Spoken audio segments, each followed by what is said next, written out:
আজকে অনেক দিন পর আমি আবার একটা ডেকোরেশনের ভিডিও নিয়ে চলে এসেছি। আর আজকে এই ফুল ডেকোরেশনটা আমি নিজের হাতে করেছি, আর কিভাবে করব সেটা প্রথম থেকে দেখাবো। তো তোমরা মিনি ব্লগটা কন্টিনিউ দেখো, আর কিভাবে করেছি আমি পুরো ডিটেলস বলে দেবো।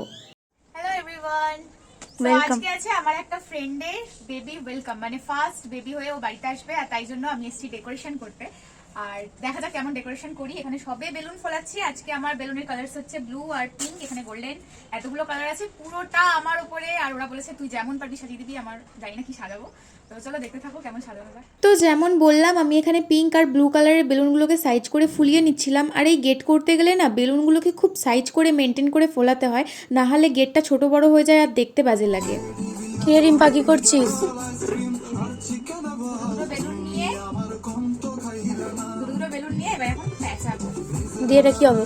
দিয়ে এটার সাথে এই ব্লুটার সাথে এগুলো সব একসাথে জয়েন্ট করে করে পুরো গেটের এখানে যে গোল স্ট্যান্ডটা দাঁড়াবে সেই স্ট্যান্ডটাকে দাঁড় করাবো। আচ্ছা আচ্ছা। এ রিম্পা গোল্ডেন গুলো এত ছোট ছোট করে ফুলিয়েছিস কেন? এগুলো হ্যাঁ। এগুলো দিয়ে ডিজাইন করব, যখন করব দেখতে পাবি। আর তাহলে ওটা কি করছিস? এটা স্ট্যান্ড করছি, যেটা এখানে থাকবে। এই স্ট্যান্ডটার উপরেই এই ছোট ছোট গোল্ডেন গুলো দিয়ে ডিজাইন হবে। ও আচ্ছা আচ্ছা। চল স্ট্যান্ডটা রেডি করি আগে। তারপর এখানে আমি পিঙ্ক আর গোল্ডেন কালারের বেলুনগুলোকে নিয়ে আগে স্টাইলিশ করে ভালো করে ডিজাইন করে সেগুলোকে সুতো দিয়ে টাইট করে বেঁধে নিলাম।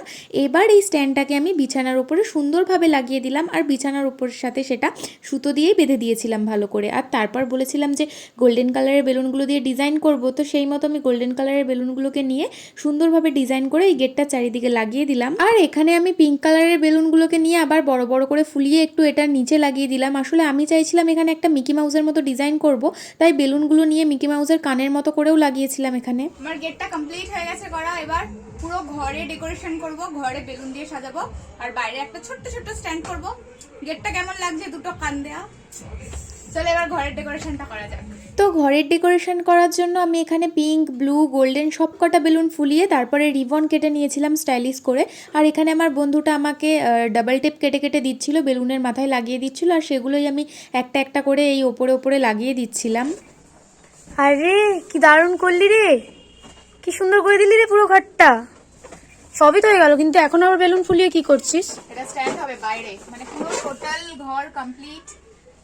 ঘরের ভেতরের একটা স্ট্যান্ড আর কি, এটা মিকি মাউস টাইপের কিছু এটা করেছি, ওটা কমপ্লিট। এটা পুরো কমপ্লিট। এবার শুধু বাইরে দুটো স্ট্যান্ড হবে, পুরো কমপ্লিট হয়ে যাবে। বাহ, খুব সুন্দর লাগছে, খুব সুন্দর। তো আমার ঘরের পুরো ফুল লুকটা কমপ্লিট হয়ে গেছিলো। কেমন লাগছে দেখতে সেটা কিন্তু কমেন্ট করে জানিও। আর এখানে এই বেলুনগুলো ফুলিয়েছিলাম আমি বাইরে দুটো স্ট্যান্ড করব বলে। এখানে দুটো সেট, একটা পিঙ্ক আর গোল্ডেন আর একটা পিঙ্ক আর ব্লু। পিঙ্ক গোল্ডেন আর পিঙ্ক ব্লু দিয়ে দুটো স্ট্যান্ড হবে বাইরে। চল স্ট্যান্ডটা রেডি করবো এবার। আর যেহেতু আমি তখন কাজ করছিলাম, তো বারবার এই বলে বলে ভিডিও করাটা সম্ভব হচ্ছিল না, কাজের মাঝেও ব্যস্ত ছিলাম। তো এখন আমাকে ভিডিও এডিটিং করতে বসে ভয়েস ওভার দিয়ে এডিট করতে হচ্ছে। আর কিছু কিছু কথা আমি এখানে অ্যাড করেছি। দেখো এখানে আমার একটা স্ট্যান্ড অলরেডি রেডি হয়ে সেটাকে আমি বেঁধে দিয়েছি ভালো করে। তারপর আর একটা স্ট্যান্ড নিয়ে এসে আমি সেটাকেও এখানে বেঁধে দিলাম। চলো দেখো আমার পুরো লুকটা কমপ্লিট। বাইরের দুটো গেট, ভেতরের এখানটাও পরিষ্কার করছিল। আর এই যে বিছানার উপরে আমি ডেকোরেশনটা করেছি মিকি মাউসের মতো, এখানে পুচকুটাকে নিয়ে এসে শোয়ানো হবে। চলো তোমাদেরকে ফুল লুকটা ডেকোরেশনটা আর কি আর একবার দেখাই আমি। ফুল ডেকোরেশন কমপ্লিট আমাদের। কেমন লাগছে অবশ্যই কমেন্টে জানাও সবাই। তো চলো আজকের মিনি ব্লগটা এখানেই শেষ করছি। আর ডেকোরেশন ভালো লাগলে একটা লাইক, কমেন্ট আর চ্যানেলটা সাবস্ক্রাইব করে দিও। টাটা।